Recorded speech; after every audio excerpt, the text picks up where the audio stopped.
McDonald's is the most recognizable restaurant chain in the world, with a stranglehold on its iconic branding and foods. During the late 80s, McDonald's was an already extremely well-known restaurant chain, as there were 6,000 locations in the US alone.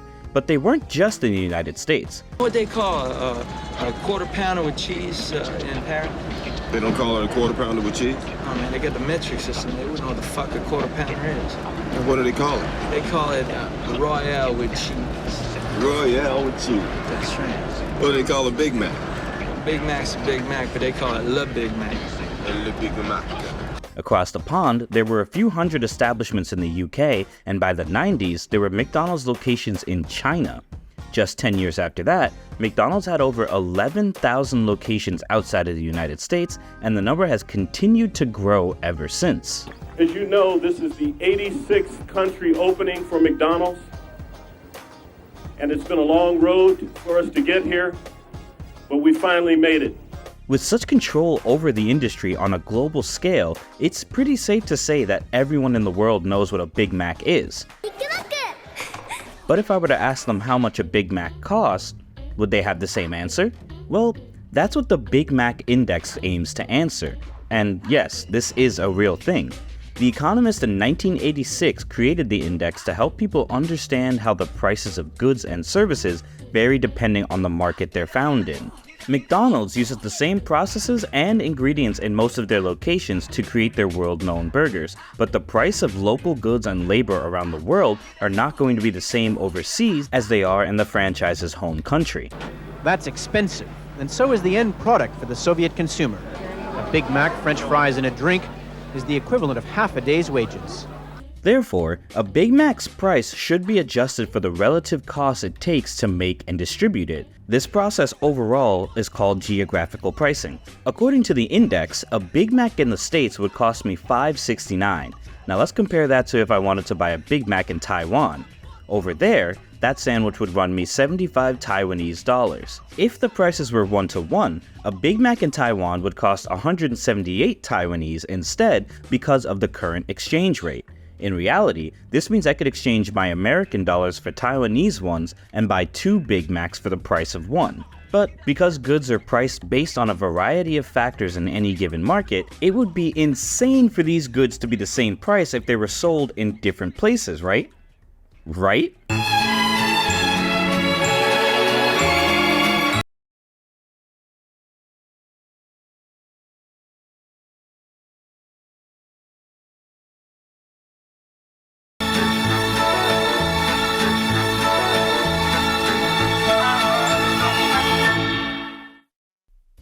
Before diving in too deep, I want to say thanks so much for 20,000 subscribers, and we're already on the way to the next milestone. This is huge. With that said, if you like what I do and would like to support the channel, please consider subscribing as it helps me out more than you know.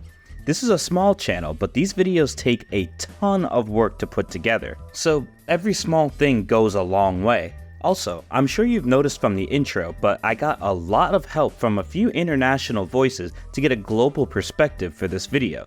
Please go give these guys a follow since they helped me out big time. Alright, with all of that out of the way, let's get back into the video.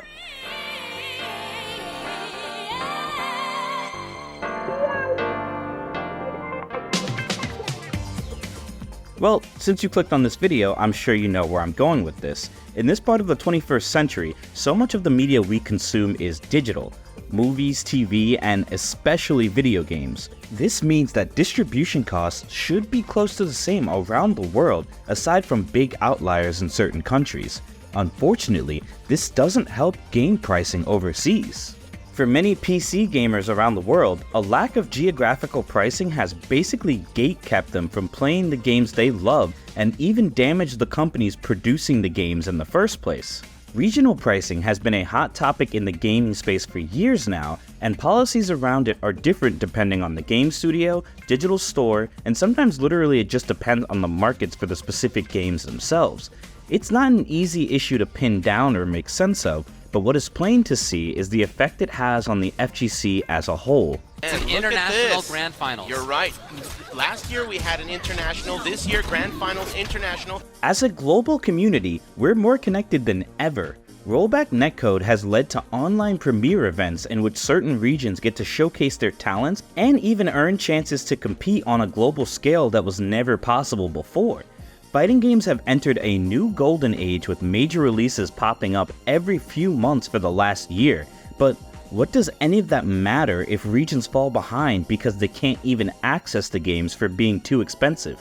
DNF Duel is a great example of a recent game that came out and not only failed to captivate its audience for long, but also had an issue of getting players in the door. Saying, but we would really appreciate if you would talk or give some focus on this topic. DNF Duel is currently $84 USD in Latin America. So that's, I guess, 84 to us. This is not only expensive, it's dead. It is a dead sentence to a game we really want to play and make a community around. On launch, the game cost $50 USD, which was actually $10 to $20 cheaper than many of the other big titles coming out at that time. Unfortunately for countries in Latin America and South Asia, cheaper games actually turn out to be more expensive. Let me explain. Let me be clear. Here's Mortal Kombat 1, a game that just released a few months ago. The game is posted at $70 on Steam for the US, which is industry standard right now. If we look at the converted price for Mexico, the price is almost 20% off at $58. Things aren't necessarily one-to-one here, as an American would have to work on average a few hours to play for MK1, and the average Mexican gamer would have to work 2 days to afford it. Labor in both countries do not cost the same, but this isn't an unreasonable discrepancy, especially for a major release that just came out. Now let's look at DNF Duel, a game that came out over a year and a half ago.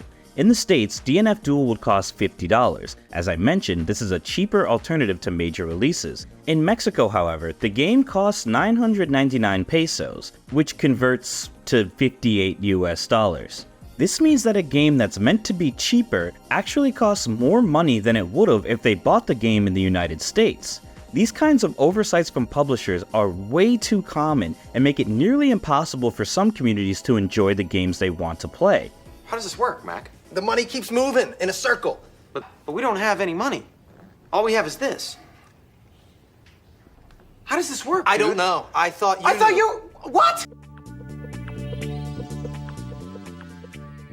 Throughout the short history of this channel, I've explored the effects of things like this on different countries throughout Latin America, like Mexico and Brazil, but this is shaped up to be a global problem that almost always leads to the same issues. If we're talking about a place like Egypt, the financial situation is really rough.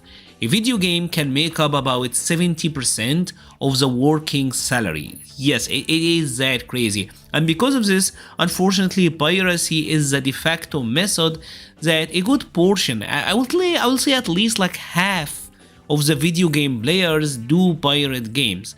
When players are forced to pay significantly more when they make a significant amount less than the markets the prices are based on, it leads to piracy more often than not.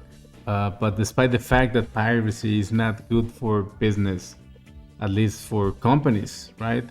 There was a time that Mexico's FGC grew exponentially thanks to that, because people would just play at home and get really, really good at some of the games that are currently out there. I mean, not new, right? But it's still present in communities.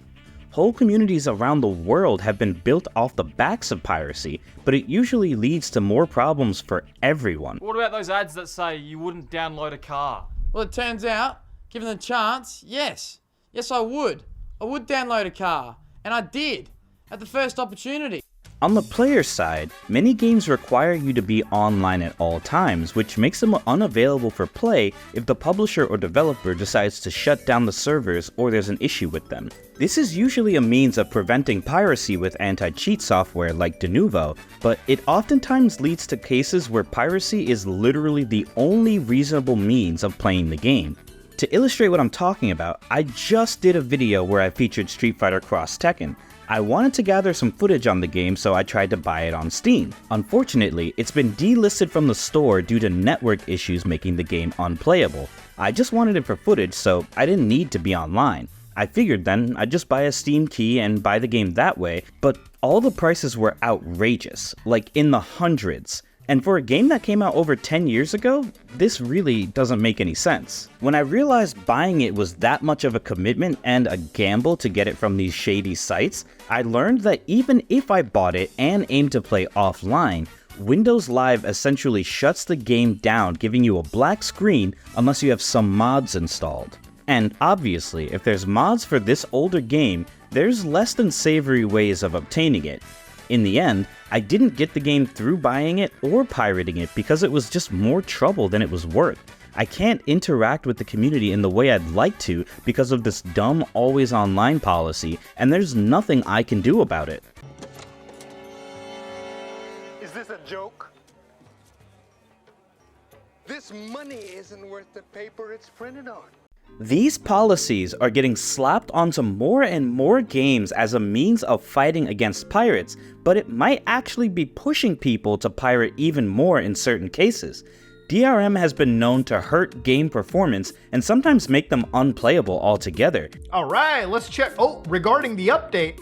Wait, due to an issue observed, we have reverted the corresponding update. Ah, this actually did cause an issue. And if you look at the old community hub for it, you can see that there were people complaining about the DRM. There's a lot of negative posts over here, and some of the big complaints was it did kill certain mods. So what happens when it's widely applied to the rest of the gaming world and FGC? South Asian countries like Pakistan have some of the most dedicated fighting game players in the world. Arslan Ash is the obvious example, as someone who's appeared on the scene and changed the FGC forever. But what if I told you that Tekken 8 has no geographical pricing over in Pakistan? The game costs exactly the same with no adjustment whatsoever on Steam. This means that a community that has birthed the best players in the world has one extra hurdle to even getting these people into their scene to play the game in the first place. What really makes the situation so unbelievable is that by implementing these anti-piracy tactics, these companies are actually locking themselves out of certain regions and costing themselves tons of money in the process. Apart from America, there's dozens of markets of gamers that are absolutely gigantic and willing to play these games, but simply aren't able to. Naturally, this means companies are missing out on their chances to make substantial income by selling their product for a reasonable price. While it is true that the price for making the product remains the same regardless of where they sell it through a digital store, there is evidence that reasonable and localized pricing might be beneficial. Game's 65% off in Brazil. It's $3.58 US in Brazil. And do you know what happened? No one in Brazil pirated the game. Brazil is 20 to 25% of our studio's overall income now. So in this case, they localized the price and not only prevented piracy, which would have cost them money, but also boosted their sales and provided a game to an audience who wants nothing more than to play games at a reasonable price. According to this study conducted by the European Commission, for every 100 games that are downloaded illegally, it's possible that players obtain 24 more games than they would if not for their access to piracy. Unfortunately, adjusting prices based on the purchasing power of certain countries and their currencies is not a one-size-fits-all solution. When companies lower their prices like this, they open themselves up to a substantial amount of people around the world taking advantage of them. With the use of VPNs and other software, gamers can claim they're purchasing a product from a certain country and buy it at an insane discount. If enough people do this, obviously the companies could lose out on profits. While it's a small percentage of people who do this now, such a thing is not uncommon at all in other markets for digital goods. And since we've gotten this far, I want to make it extra clear that this is not a video saying you should pirate games and steal from major game developers at all. I simply want to acknowledge the problem and bring the conversation to light. Piracy is never the right answer, no matter how much sense it might seem to make off the bat. There are a few ways we could go about fixing this issue, but the one that makes the most sense seems to be changing the models of video games like this. For fighting games specifically, we seem to be operating in the past in some regards. There's major releases every few years with DLC characters, stages, and lots of other content in between. When these updates aren't priced according to regions, the investment of a game doubles in on itself, with some games requiring people to save months and months to afford them.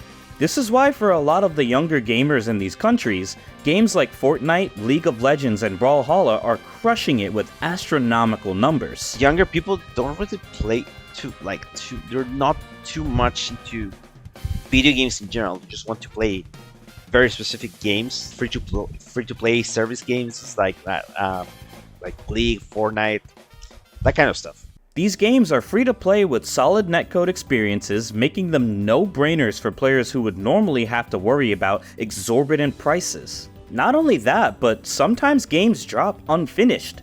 Imagine saving your money months in advance for a product that isn't even complete. And unfortunately, this means that you're also not able to grow the scene as much as you would like, right? It's very hard to convince someone to go buy a video game, especially a fighting game, because they have the notoriety of not really being content rich and good products. An example was Street Fighter V. I got a lot of people to buy Street Fighter V, right? I was nagging them to get the game, and when they did, the game was very bare bones. We can talk about it as a fighting game, love it or hate it, but as a product on launch, it was really bad. A lot of people returned it, and it did a lot of damage to the brand here in general. If fighting games embrace this model, people who want to buy characters and cosmetics can, without forcing people who can't keep up with the prices to do the same. Fighting games are live service now, but charging full price only to keep content hidden behind more paywalls just isn't realistic or enticing when the most successful games in the world don't require nearly the commitment or investment to start playing. The other side of this problem is simply a human one. Nobody wants to miss out, and nobody wants to lose. Players don't want to miss out on games, and they certainly don't want to lose access to the games they already own. Companies don't want to miss out on the profits they could stand to gain from third world countries, but they don't want to lose money just because they offer decent prices to that part of the world. If things were simple, people just wouldn't take advantage of either side of this, and we'd all be able to enjoy the games we love. Unfortunately, things aren't simple, and they probably won't be for a really long time. Understanding both sides helped me to realize that there's more to this than I thought, and I hope it's done the same for you. This is a problem that exists outside of the FGC, outside of entertainment in general. But by talking about it and being aware of it, I think we can get to the bottom of it sooner rather than later. Communication between us and the people making these decisions is the most important factor here, and realistically, we all want this community to grow. So, keep your eyes open, and more importantly, listen to the voices of the FGC that don't get the chances that so many of us do. Dreams have come true thanks to fighting games, and the magic really does come through when we work together. So, that's all I've got for now. Thanks for watching, and I hope you enjoyed. See you in the next one.